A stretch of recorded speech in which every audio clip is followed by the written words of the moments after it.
Et on revient sur la conférence de presse que Jean-Luc Mélenchon a tenue aujourd'hui au siège de la France Insoumise avec Hélène Jouan, éditorialiste politique à la rédaction d'Europe 1. Jean-Luc Mélenchon, bonsoir Hélène. Bonsoir. Jean-Luc Mélenchon monte en défense cet après-midi après une semaine très mouvementée pour le chef de file de la France Insoumise et un certain nombre de ses collaborateurs aussi. On a assisté, Hélène, pour cette conférence de presse de 40 minutes à un incroyable numéro. Ah oui, c'est un numéro très offensif de la part de Jean-Luc Mélenchon qui n'en finit pas d'attaquer.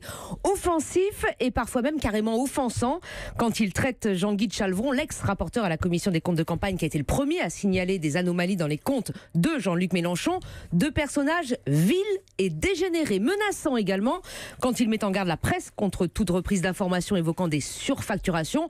Alors on n'omettra jamais ici de dire soupçon de surfacturation. Un débit de bazooka verbal pour le responsable de la France Insoumise, visiblement sous tension, et tout le monde en a pris pour son grade, police, justice, journalistes, tous instrumentalisés par un homme et un seul, Macron, bien sûr, puisque Jean-Luc Mélenchon l'a dit et répété, ce qu'il subit est une offensive politique de la Macronie, destinée à faire trébucher la France Insoumise. Nous avons été traités comme une organisation terroriste, tonne-t-il, mais bravache, il conclut, nous n'avons peur de rien, ni de personne. Alors il a attaqué tous azimuts, Hélène, mais Jean-Luc Mélenchon s'est aussi défendu. Oui, alors il a surtout défendu bec et ongle Sophia Chikirou, une proche qui pendant la présidentielle avait la double casquette de directrice de sa communication et dirigeante de la société Mediascope qui facturait ses services à ce même candidat. Entendue aujourd'hui même pour la justice, elle est encore auditionnée en ce moment même, sans doute sur ses soupçons de surfacturation.